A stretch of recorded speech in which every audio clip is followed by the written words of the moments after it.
I really enjoy helping customers that have grown their business alone. Hey, welcome back to another episode of the Growth and Scaling Podcast. I'm your host, Todd Westra, and we have got a great interview today that we held with a man who has not only built businesses here in America, but also in Spain, and has transported back and forth between Barcelona and the Americas and been able to conduct business in both places and grow and scale. And now he's involved in helping other businesses transition from Europe to America and all the other fun stuff that happens in between. This is a great episode. And for those of you that are looking for some inspiration, looking for some guidance as to how to move things across the seas to get market share here in the US, I invite you to listen to this episode and share it with anyone that needs to hear it. Andres is an amazing person, human being, got a great attitude towards business growth, and I know you're going to learn something from this episode today. Thanks so much for being here. We'll see you on the flip side. Hey, welcome back to the Growth and Scaling Podcast. I am so excited for today's episode because we are talking to someone who has had a lot of experience in growth and scaling, exiting, all of the above in his businesses, and I'm excited to get him on board all the way from Barcelona.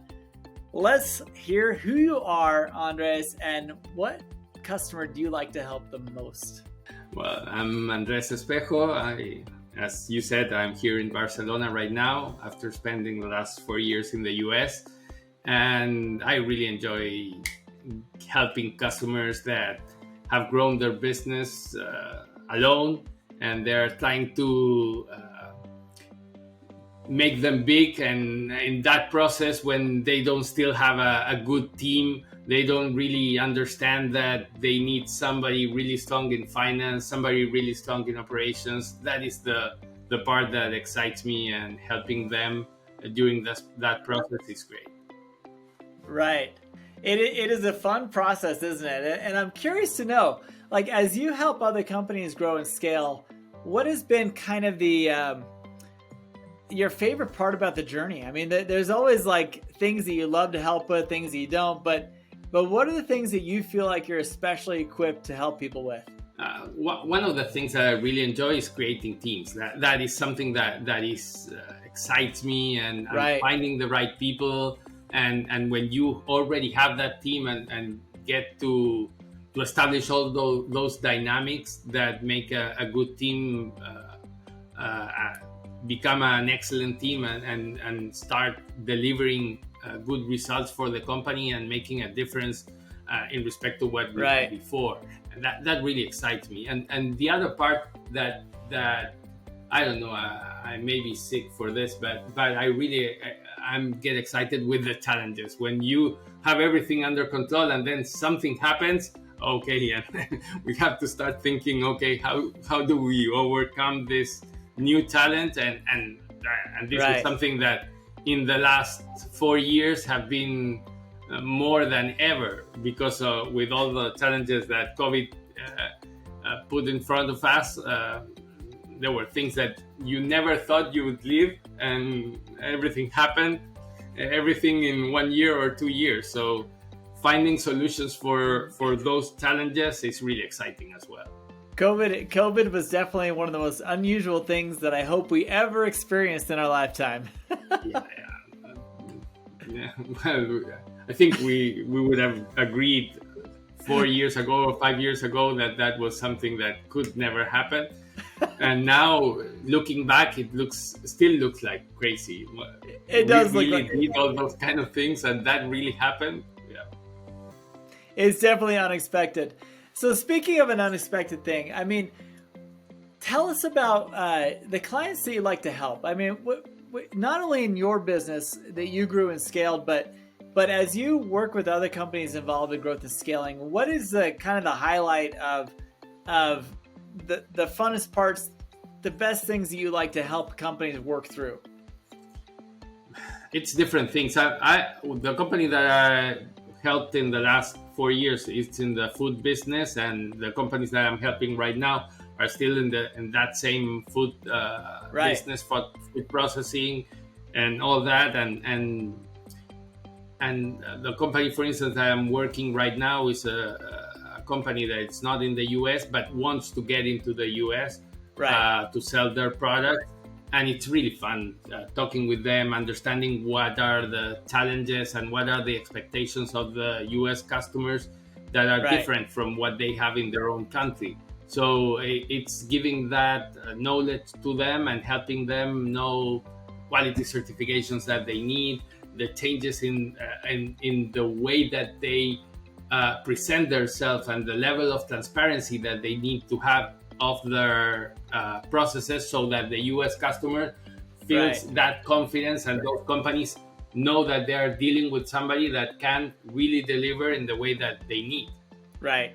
I think retailers in the US need that level of transparency, and so that they can get that assurance that they're dealing with somebody really serious and that they won't be facing issues during and that is, again, and coming back to the same with COVID, but I think that increased during the last years, that totally agree. That need, and they still ask for that, even though that we are quote unquote over COVID. They still ask for that extra level of certainty and an extra level of being sure that that supplier will be able to deliver, even if we have those unexpected peaks in demand. Well, there's always unexpected things, and I think that a business that starts and builds and grows, they have to expect that there are unexpected things about to happen, right? I mean, nothing really ever goes to plan exactly. That for sure. And you have to be ready, and that's something that I enjoy as well, that establishing the good partners, and I'm talking not the ones that, especially bank partners. You need to have financing secured, and with partners that you have that level of trust, that they understand that the ups and downs of the business and they support you, and that is something that you have to be prepared for that before those ups and downs. So you have to establish that relation, and that relation you get it with good communication, with good information, with being open and transparent as much as you can, so that they get that level of confidence in your business. Right. Now, as you have like helped multiple companies with their growth journeys, how have you? What are some consistencies? Like, what do you see as the biggest challenges facing most companies who are beyond launch, and they're trying to figure out how to get the growth going on? You know, they're trying to scale now. What are some of the big challenges you see in that stage of their journey? Biggest challenge for me is the change of mentality that you have to make at some point, of thinking big and not thinking small, in the sense of that you really need to scale your team before being able to make that step and being really big, and that means that you have to change completely all the processes that you had in operations. For instance, it's not the same when you were a small business and you were doing things and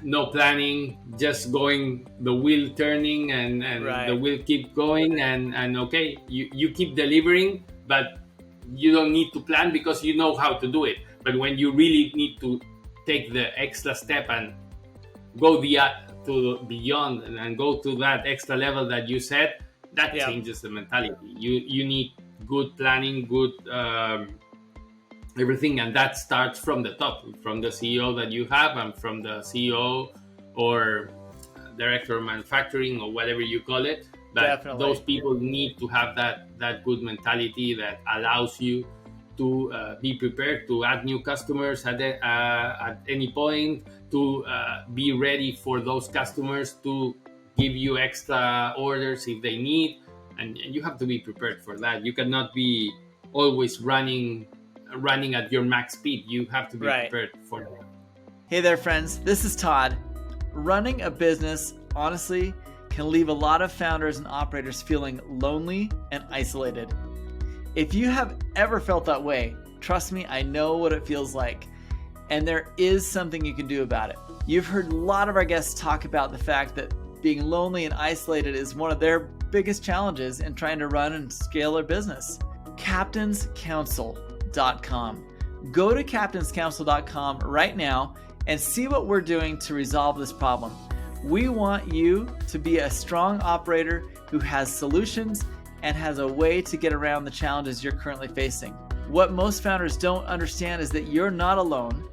The challenges that you're facing, likely somebody else has already overcome, and they can give you the feedback you need to overcome them.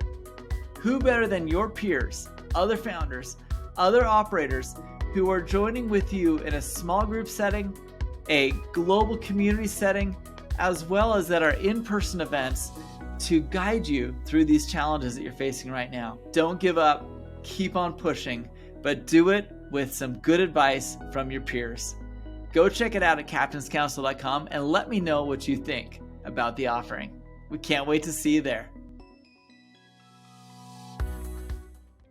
And what do you think, why do you think so many businesses struggle to make that mindset change? I mean, you know, I can definitely validate that because I know that personally, you know, as I've grown and scaled different businesses in my own career, it is hard to get over the fact that the founder shouldn't be doing everything, right? Yeah, but that's the issue, and that's the different thing. Most of the people that speak in your podcast are founders. So now I'm the outsider, that I'm not the founder, and I help founders, but convincing them that the company is too big for what they are the ones that know best their business. But that doesn't mean that they know how to run a bigger business. Right. And at some point they need help, and they need to understand that they need people. And one very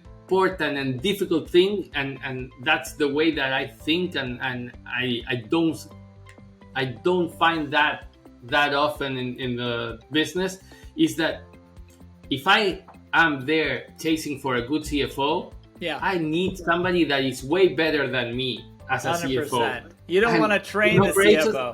I need somebody that can teach me things. So exactly. and I usually find some founders that they have the mentality that they need people to help them, but I'm the one that knows everything of the business, and you're here to help me. So do this, and this is the way that you have to do the numbers, and this is the way that you have to run my company. That's not a good team that will allow you to go the extra step, to grow beyond your own potential. So that is what you should look, and that is what we were talking at the beginning. That's the part that when I'm able to arrive to that point, that's great, and I really enjoy it. I love it. No, I 100% agree, and I think that as business founders kind of come to that realization that they cannot be everywhere at once, that's when you really do start to see true growth happen. And I think that, as you've probably seen and helped people understand, real growth can't happen until you come to that mind shift where the founder is there to motivate, they're there to direct the overall 30,000 foot view, but they are not there to be the salesman, to be the product developer, to be the software developer, to put together the tech stack. Like, that is not their job. And it's, I 100% agree with that. But not only that, they have to understand also that the people that they have in the team, they are the ones that they should know more than the founder. The founder has the spirit. The founder has to motivate. The founder has that vision of where he wants the company to go. Right. But the team is the one that should be experts in each one of the areas. Yeah, it's a matter of going from the stage of hiring people who are generalists who know how to wear lots of hats at the beginning of your business to bringing in those specialists who really know how to do specific roles really, really good. And that's when you start to experience the change of like, oh my gosh, I would have never thought of that. and somebody just showed me how to do that in the business. That's where you want to be. Yep. Awesome. Definitely. Well, tell me this, as you've kind of been involved in not only growing your own business, but looking at other people's growth strategy, is there somebody in your circle that you look at as inspiration that kind of helps you to keep motivated and to keep going and keep learning about your craft as a founder? Yeah, definitely. And not only that, but I've found really useful to have people to talk from outside the company. Yeah. And sometimes it's just talking, just resonate with somebody. And sometimes you don't need somebody to tell you things, but only by talking and explaining the things, you realize, okay, totally. Yeah, that could be a good idea. But that has to be somebody from outside.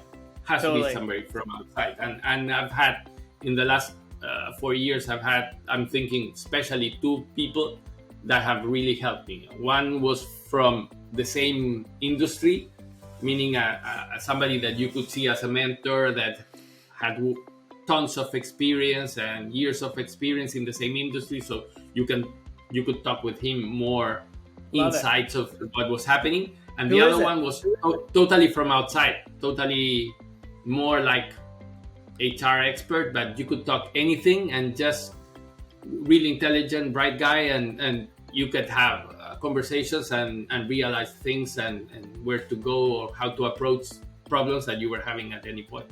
Awesome. And who are these people? I'd love to be able to give them the shout out.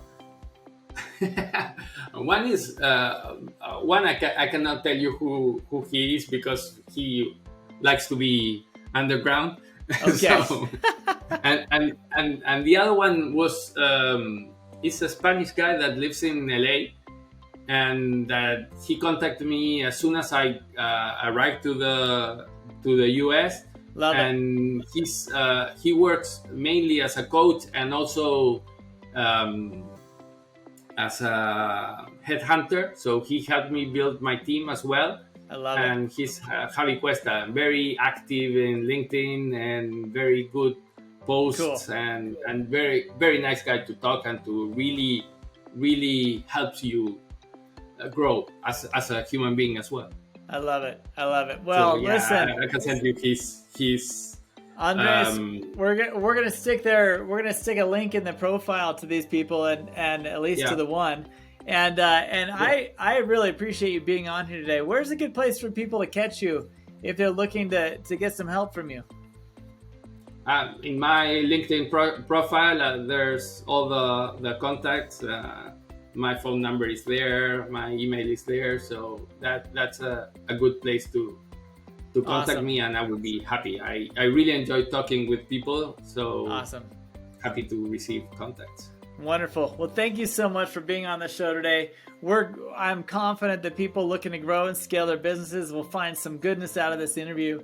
And I appreciate you being on with us today. Thanks so much. No, thanks, Todd, for contacting me. And I really enjoy this conversation. So thanks. All right. We'll see you next time. Hey, I hope you enjoyed that episode. Andres is great guy. His contact info is below. If you want to reach out to him about anything that you might have questions about in terms of making those connections from Europe to America or vice versa, don't hesitate to reach out to him. He's a great resource. He's got great connections, and I invite you to connect with him on LinkedIn and any other platform where he's at. I hope that you, as a business founder, someone who's going through your own growth journeys, find some value in today's episode. Don't hesitate to share it with someone that needs to hear it. And we look forward to having you as a subscriber and participate in the Growth and Scaling podcast journey. And we hope to see you on your journey, find the success you're looking for. Thanks so much.